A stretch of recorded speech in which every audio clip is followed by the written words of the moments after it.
That's true. Okay, now moving on. Now I actually did see this while I was on vacation. I was out in Tennessee.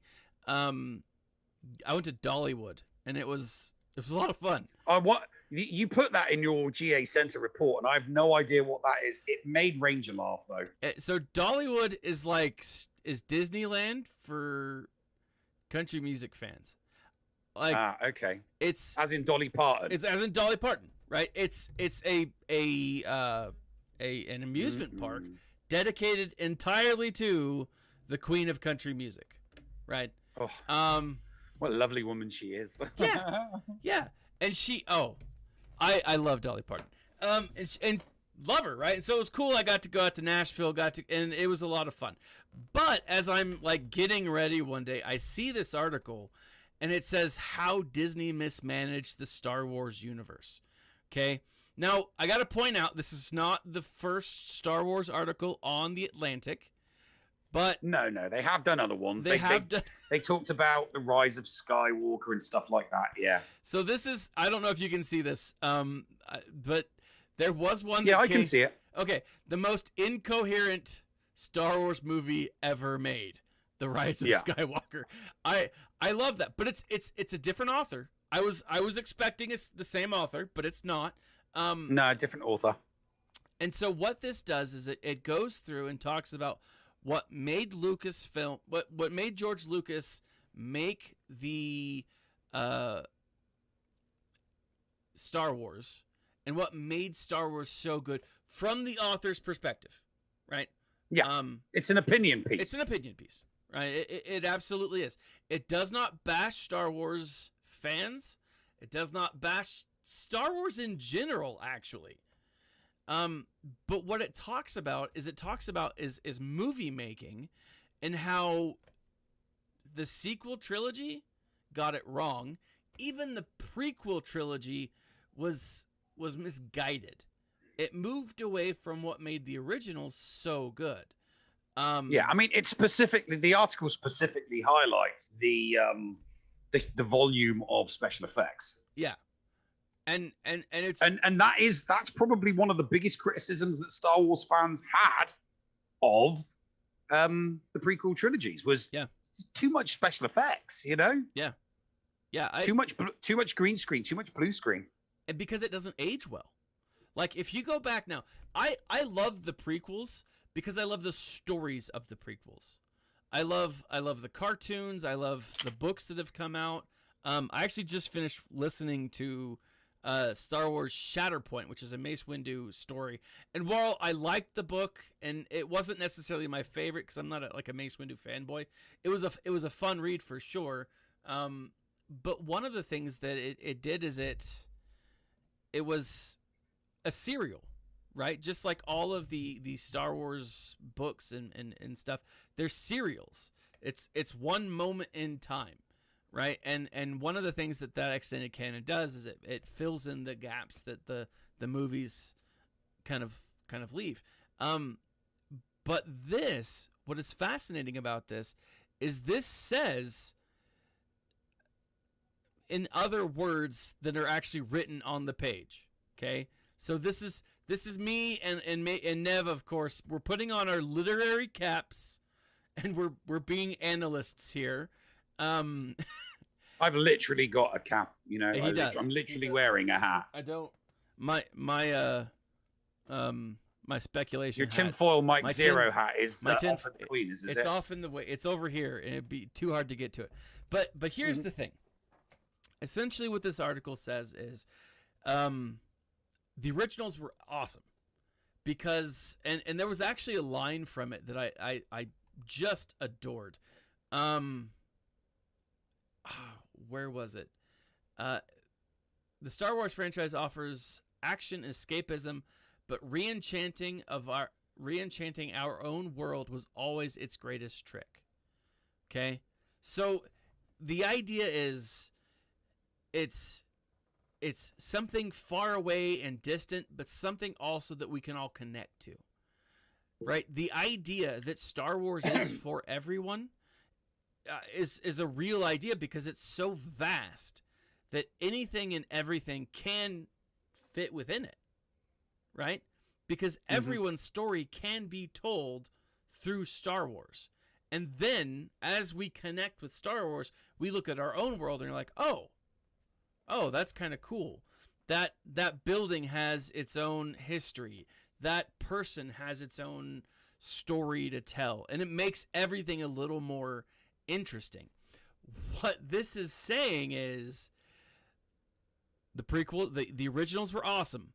The prequels were misguided because they'd used too many special effects and they moved away from George Lucas and what made him make Star Wars so good.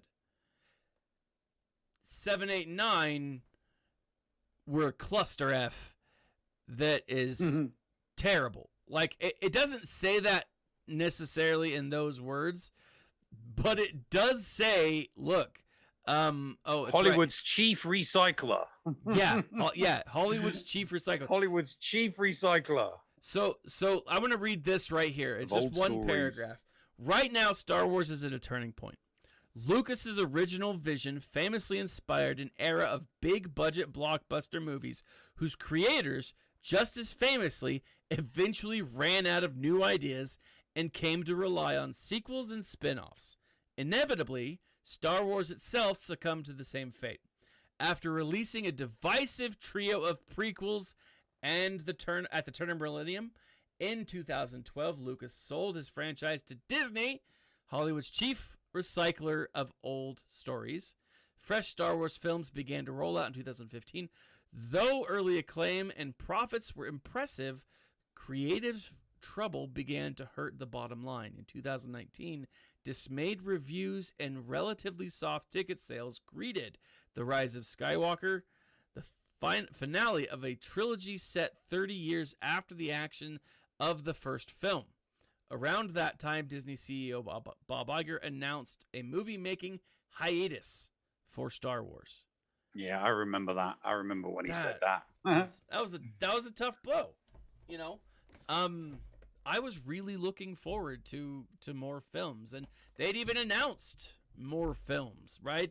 I mean, if you look back to what Disney were planning, as a result of the success of Rogue One, and Episode 7, but then when Episode 8 came out, and then the Han Solo movie just made it didn't turn a profit for them. Not at all. They were like, if that's not gonna, you know, we spent like hundreds of millions on Han Solo and it didn't turn as a profit.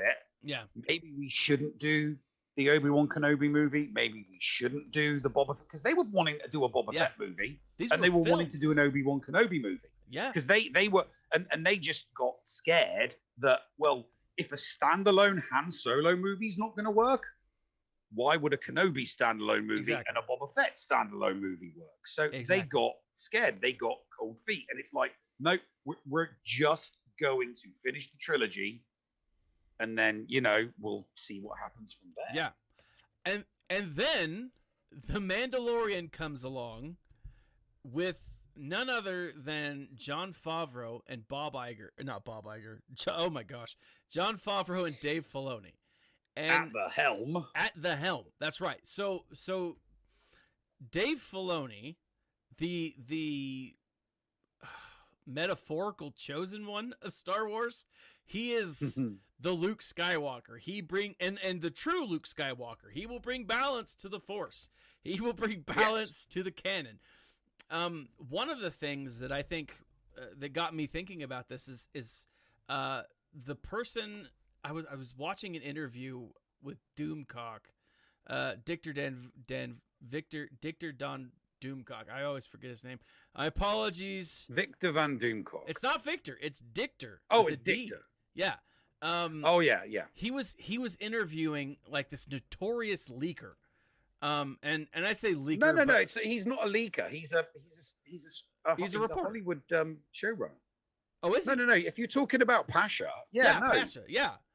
If you're talking about Pasha, he's not a Hollywood leaker. He's a Hollywood insider. You know, he's he's run shows. Yeah, he's run shows and written shows. That's why he's referred to as an insider, because he knows how things go on. He knows how things run on the inside. So in an interview, and I think it was Friday's interview, he had Pasha on.